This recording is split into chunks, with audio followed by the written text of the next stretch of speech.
bowler hat, left, and started his own company.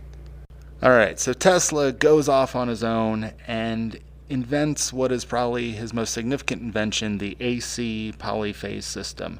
Can you roughly describe what that is and why it was so revolutionary? Well, the problem with electricity in the late 19th century was that, at least how Thomas Edison viewed it, he favored a direct current approach. It couldn't travel very far, and therefore it was limited to the number of people who could utilize it. It tended to be rich people who would put a generator in their own basement, for instance. Tesla had a different vision. He figured out that there was a way to alternate the current. Basically, you could think of sine curves that are in resonance with each other, and therefore the voltage is able to be increased, and therefore you could send it over longer distances.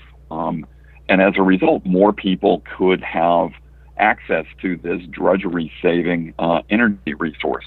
The two of them had huge fights over the alternating current versus direct current, called the War of the Currents. That eventually Nikola Tesla won, but in the process, Thomas Edison, he convinced, to prove that alternating current was, horrible and dangerous. I mean, he convinced the New York legislature that the way to deal with horrible criminals, rather than hang them, they should electrocute them, and used alternating current, or the approach being advanced by Tesla and George Westinghouse. So he actually said, he suggested that electrocution should be called Westinghouse, and suggested in the promotional materials, don't let your house be Westinghouse. It was brutal and cruel. When associates would electrocute, dogs and cats and calves and other things to prove, or at least attempt to prove, that alternating current was, dangerous and should be avoided. The problem is that alternating current was a far better technological approach, which obviously was proven when Tesla and Westinghouse won the contract to light and power the Columbian Exposition in Chicago in 1893, and more importantly, when they captured the power from Niagara Falls and sent it via alternating current, first 26 miles to Buffalo, and then an amazing 400 miles all the way to New York City to power the new subway system and to light the Great White Way. Remember, Edison's direct current could go maybe a half a mile. So 400 miles, according to the New York Times, was the engineering achievement of the 19th century. And that newspaper gave full credit to Nikola Tesla for making it real. So if I'm driving through the country and I see the very large electrical towers and the power lines going across country, that's what they're running on. That's what they're running on. And you can thank Nikola Tesla for making those available. And again, what it means from, a sort of a social perspective is that just more people would have access to this drudgery-saving energy source. So both he and Westinghouse won the War of the Currents, but as we were talking at the beginning, Tesla is far less well known than Edison, despite the fact that it is mostly his system that currently delivers our power to us. Now, with the War of the Currents, I've always heard that at some point, as in part of his negative PR campaign, that Edison electrocuted an elephant. Is there any truth to that? No. An elephant was electrocuted, but it was not part of the War of the Currents. There was a rabid elephant that had killed or injured several other people. And yes, it was put down, they tried a variety of means and eventually electrocuted it. But yes, it's part of urban lore, but as in my research, at least, I found it was not related to this particular War of the Currents.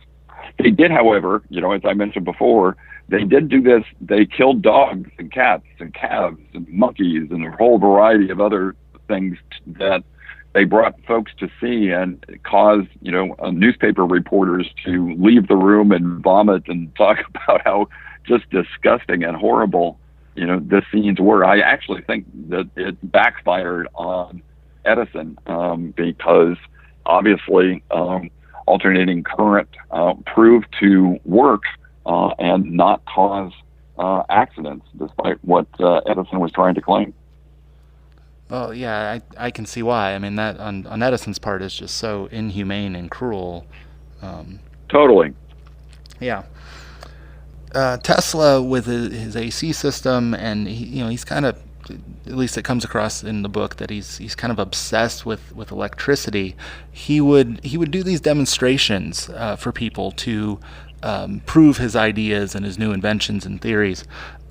If we could go back in time and watch one of his demonstrations, what kind of things would we see? Well, Tesla mostly enjoyed being alone in his laboratory, but he could, when he needed to be, become a showman. So one of his first ones was at Columbia College, now Columbia University, and he gathered several hundred, reporters and other scientists. And in those days, this was like the entertainment. We didn't have, video games, and so you got dressed up to come to one of these demonstrations. And Tesla, performed like a magician. He was able to manipulate electricity at his will. He shot, electric bolts or artificial lightning across the room. This had been something that had previously been reserved for nature alone. He made lamps glow, even though they were not connected to electric wires. He just bedazzled, his audience. One time, not necessarily on electricity, but when he was trying to demonstrate remote control, or he referred to it as telemetonics or robotics, he set up a display in the Madison Square Garden where he built a pond and a small boat, maybe about 4 feet tall, 3 feet long, that he would send signals to. And this boat would move forward and backwards. It would go around the pond. It would basically, almost dance, if you will, a bit like a water bug. And just mesmerize people because they had never seen anything like this. And then, in the midst of this, this supposedly shy man says, "Who wants to ask the boat a question?" And the place just goes, "What? You don't ask a boat a question?" And so, probably some math nerd in the back said, "All right, what's the square root of 16?" And Tesla, with his hand hidden underneath the controls, had mastered, sending individualized messages, so he was able to have his boat flash its lights 4 times. And the crowd went nuts. So, yes, these shows were total entertainment, and he, became this, master of, almost a magician of being able to control power. I could see how this would